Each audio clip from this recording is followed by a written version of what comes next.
My fiancée asked for a break to get back with her cheating ex. I sold our house and canceled the wedding. When her ex dumped her, she came crawling back, but I rejected her, and now everyone calls her the idiot of the year.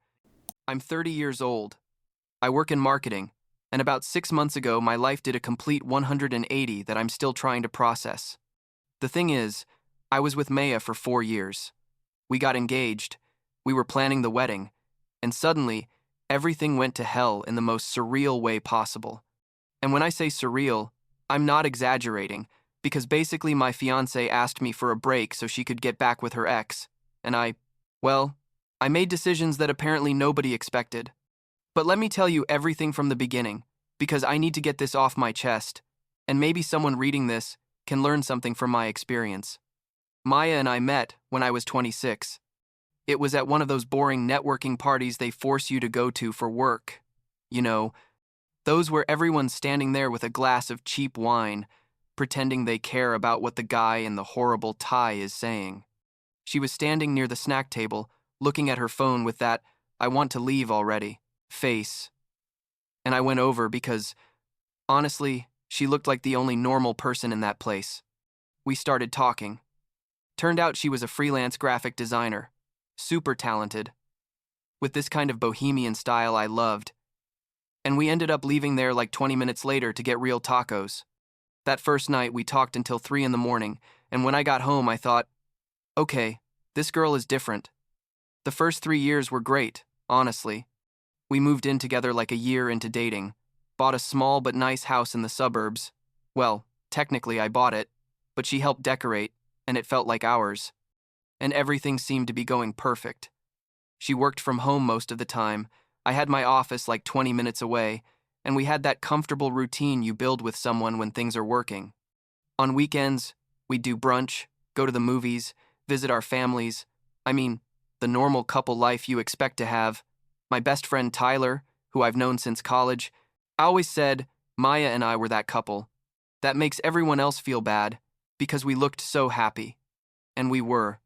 Or at least I thought we were. About a year and a half ago, I proposed. Nothing too elaborate. I'm not one of those guys who organizes proposals with flash mobs and all that stuff, but I took her to the lake where we'd had our first real date, after the tacos, and asked her if she wanted to marry me. She said, "Yes," cried. I cried a little too, though I didn't admit it at the time, and we started planning the wedding. At first, she was super excited, like making Pinterest boards with dresses and flowers and all that stuff. We'd spend nights looking at venues online, discussing if we wanted something big or something intimate, if the ceremony should be at the beach or in a garden. Her mom was super excited too. My mom too. And everyone acted like it was the event of the century. But like 6 or 7 months after we got engaged, I started noticing Maya was kind of disconnecting from the wedding thing. She didn't want to talk about the plans anymore. Always found excuses to postpone meetings with the wedding planner we'd hired. And when I brought up the topic, she'd get kind of irritable. I thought, well, maybe she's stressed about work, because she had a couple difficult clients around that time, so I didn't give it much importance. I guess I should have seen it coming. Looking back, the signs were all there, but you don't want to see what you don't want to see, you know what I mean? The thing exploded like 7 months ago at a party at Connor's house, another friend of ours. We were playing one of those stupid question games people play when everyone's already kind of drunk, and someone asked, if you could relive any period of your life, what would it be? Most people said generic things like college or some memorable trip. When it was Maya's turn, she thought for a moment, took a sip of her beer, and said, I think I'd relive my relationship with Marcus. Everyone went quiet. I laughed uncomfortably because I thought she was joking, but she had that serious face, you know, that I'm being honest now face. I asked her later, like, what was that about? And she said she was just being sincere with the question, that Marcus had been an important part of her life before she and I met.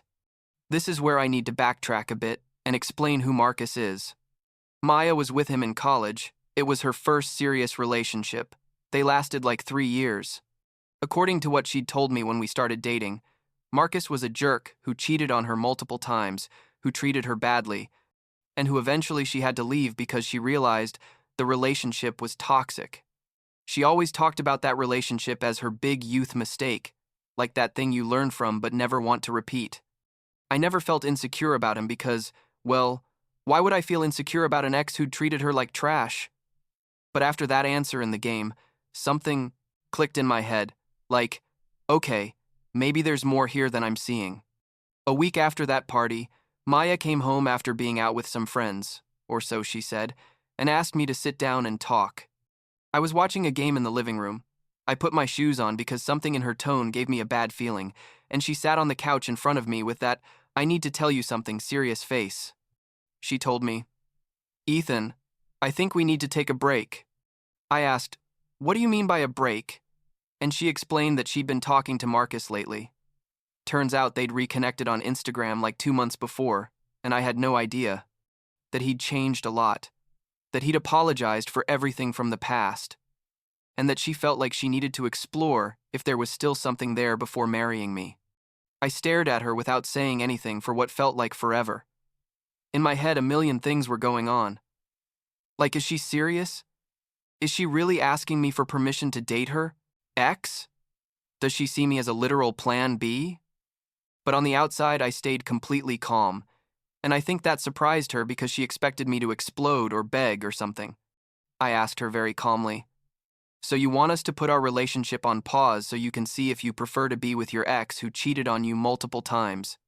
She started with how it wasn't like that she loved me, that she just needed to be sure, that she didn't want to get married with doubts. I told her, okay, if that's what you need, go ahead. She was like, confused, like she expected me to fight for her or something. But I told her that if after 4 years and an engagement she still had doubts about whether she wanted to be with me, then I probably already had my answer. I suggested she go stay at her mom's house while she thought things through, and she agreed. That night she packed a suitcase with clothes for a week and left. I stayed sitting in the living room until like 4 in the morning, unable to fully process what had just happened. The first thing I did the next day was call Tyler. I told him everything, and he literally couldn't believe it. Kept saying, "Are you kidding me?" She really said that. We met up and he told me I needed a plan, because this couldn't just stay like this. We spent like 3 hours talking in a Starbucks near my house, and that's where I really started processing everything. Tyler made me see that Maya was basically using me as a safety net, that if things with Marcus didn't work out, she was going to come running back to me expecting me to receive her with open arms. And I realized he was right, and that I wasn't going to be anyone's consolation prize. 2 days later, Maya sent me a message asking if we could talk. I told her yes, to come by the house. She arrived with that "I've been crying" face and told me she'd been thinking a lot, that maybe we'd been too hasty with the wedding thing, that if we could put everything on pause but still be a couple. Basically, she wanted to have her cake and eat it too, you know what I mean? She wanted to date Marcus without the guilt of technically cheating on me, but keep me there waiting just in case. I told her no, that wasn't what I wanted, that if she needed to explore the Marcus thing then she should do it, but that I wasn't going to be here waiting. That same week, I started canceling all the wedding plans. I called the venue and lost the deposit of like $3,000, but I didn't care. I canceled the photographer, the catering, the florist, everything. I sent a message to my mom and Maya's mom explaining the situation in the most diplomatic way possible. Also, and this was what nobody expected, I put the house up for sale. I hired a realtor, took professional photos, and within 2 weeks, I had the listing online. Maya still had a ton of stuff in the house, so I packed everything in boxes, literally everything. From her clothes to her makeup products, her books, her plants, everything, a week. After she left, I already had like 15 boxes packed. I loaded them all in my car, had to make 2 trips, and took them to her mom's house.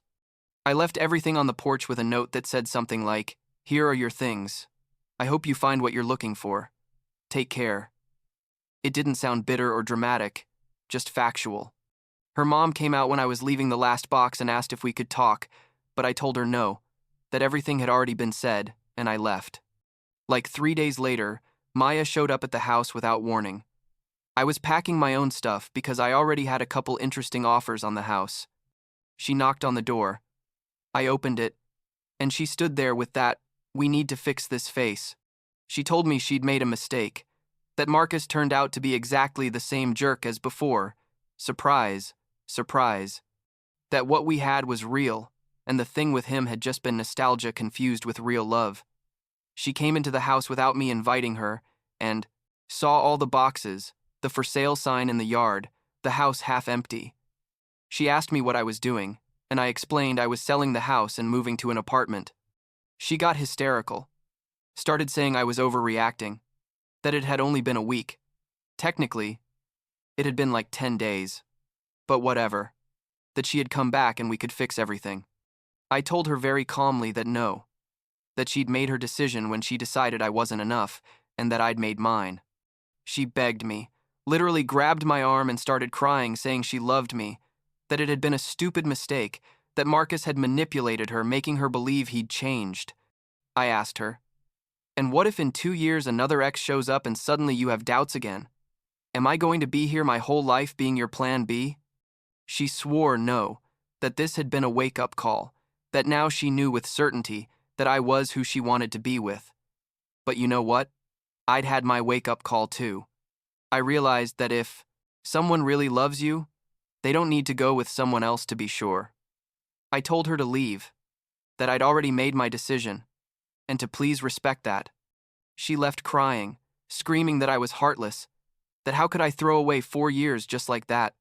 The ironic thing is I didn't throw anything away. She did when she decided Marcus was more important than our future together. I sold the house like 3 weeks later for a pretty good price, actually. I moved to a 2-bedroom apartment closer to my work, a nice place, modern, with a gym in the building and everything. I donated most of the furniture we'd bought together because I didn't want to have those reminders, and I bought new stuff. It was like starting from zero, and honestly, it felt liberating. But Maya didn't leave it there. She started telling everyone a completely distorted version of the story. She'd tell our mutual friends that I'd left her out of nowhere, that she'd only suggested a small break to work on, herself, and that I'd overreacted by selling the house and disappearing. She literally painted a story where I was the villain and she was the innocent victim. My mom called me like 2 weeks after I moved, asking what had happened, because Maya's mom had told her that I'd broken up with her for no reason. I had to explain the whole real situation, and my mom was shocked because she adored Maya but obviously understood that what she'd done was completely out of line. The worst part was when my boss called me into his office because apparently Maya had contacted someone in HR saying I was harassing her when he literally hadn't sent her a single message since I left her stuff. Luckily, I'd saved all the messages where she was begging me to get back together so I could prove she was lying. That was the last straw for me. I sent a group message to both families and our close friends explaining exactly what had happened. No drama, just the facts, because I was fed up with her going around, destroying my reputation. Rachel, a mutual friend, sent me screenshots of things Maya was posting on social media. They were those passive-aggressive quotes, like when someone betrays you but you realize you're worth more, or the trash takes itself out, that kind of stuff. It was so obvious who she was talking about, it was embarrassing. I also found out she was telling people that I'd cheated on her, completely false, and that's why I'd sold the house so fast, to hide evidence or something. The creativity of her lies was impressive, honestly. At one point I had to block her everywhere because she'd send me messages at 2 in the morning, sometimes saying she missed me, other times insulting me. There was no consistency. Tyler advised me that if it kept escalating, to consider a restraining order, but fortunately it didn't get to that point. After like 2 months of constant drama, eventually things calmed down. People started realizing her story didn't make sense, especially when some friends who knew Marcus confirmed that the two of them had indeed been dating during that time. Now, 6 months later, I'm fine. I'm not going to say I'm perfect or that everything's rosy, because obviously it hurts when someone you trusted completely betrays you that way. But I also realized I saved myself from something much worse. Imagine if we'd gotten married, and she'd done this after, maybe with kids involved. At least this happened when it was still relatively easy to get out of the situation. I've been focusing on myself, honestly. I went back to the gym, something I'd stopped doing since we started planning the wedding. I've been hanging out with friends I'd kind of abandoned from dedicating so much time to the relationship. I even started therapy because, I'm not going to lie, there are days when I think about everything that happened and I have trouble processing it. My therapist says I did the right thing defending my self-worth, that a lot of people in my situation would have taken Maya back out of fear of being alone or nostalgia, but that I made the difficult decision to respect myself first. What bothers me most when I think about all this isn't so much that she wanted to explore the Marcus thing, because, well, if you had doubts better, they come out before the wedding. What bothers me is the lack of respect, you know? The fact that she thought she could have me there on pause while she decided if I was good enough, compared to a guy who cheated on her multiple times. Like I was an option on a menu. Like, let's see if this dish is better, or I'll stick with the one I already know. Nobody deserves to be treated as a second option, especially not after 4 years of a relationship and an engagement. Tyler tells me I should start dating other people, that enough time has passed. I don't know. Maybe he's right. But I don't want to rush either. I think I need to be completely good with myself before involving someone else in my life. Besides, after all, my standards for what I accept in a relationship changed completely. I'm not going to settle anymore for someone who isn't 100% sure they want to be with me. Life's too short to be begging for love or to be someone's plan B. Connor told me something a few weeks ago that stuck with me. He said, "Bro, what Maya did hurt you, but it also freed you. It freed you from spending the rest of your life with someone who clearly didn't know what they had." And he's right. I'd rather be alone than be with someone who constantly makes me doubt if I'm enough. Last week, I ran into Maya at the supermarket. It was awkward, obviously, but we greeted each other cordially, and each went our own way. She looked tired. I don't know if she's still with Marcus or what. And honestly, I don't care anymore. That part of my life is closed. I know eventually I'm going to meet someone who doesn't need to go with their ex to realize they want to be with me, someone who chooses me from day one and doesn't put me in a competition with ghosts from the past. For now, I'm focused on rebuilding my life on my own terms. I have my apartment that I love, a stable job, good friends, a family that supports me, and most importantly, I have my dignity intact. Not everyone can say that after a situation like this. Many would have taken Maya back out of fear or habit or that mistaken idea that love conquers all. But sometimes love isn't enough when there's no respect, when there's no consideration, when the other person sees you as an option and not as a priority. I guess if there's anything positive I got from this whole experience, it's that I learned to value myself more. I learned that it's okay to say I'm not going to accept this, that it's okay to set boundaries even when you love someone, that it's okay to walk away from situations that don't serve you even if it hurts. And I also learned that actions speak louder than words. Maya could say she loved me all she wanted, but her actions showed otherwise, and, at the end of the day, I believed her actions, not her words. I'm not going to lie and say I don't miss some things about the relationship. I miss having someone to share the day with, someone who's there when you get home from work, those little things about couple life. But I don't miss the version of the relationship that turned out to be an illusion. I don't miss being with someone who didn't fully value me. And I definitely don't miss the anxiety of wondering if I was enough, or if at some point she was going to decide another guy was better than me. So that's basically the whole story. I was engaged. My fiancée asked me for a break to date her ex. I cut everything off, sold the house, moved. She tried to come back. I said no, and now I'm building a new life. It's not the love story with a happy ending I expected when I proposed a year and a half ago, but it's my story, and I'm at peace with the decisions I made. And at the end of the day, that's what matters, I think.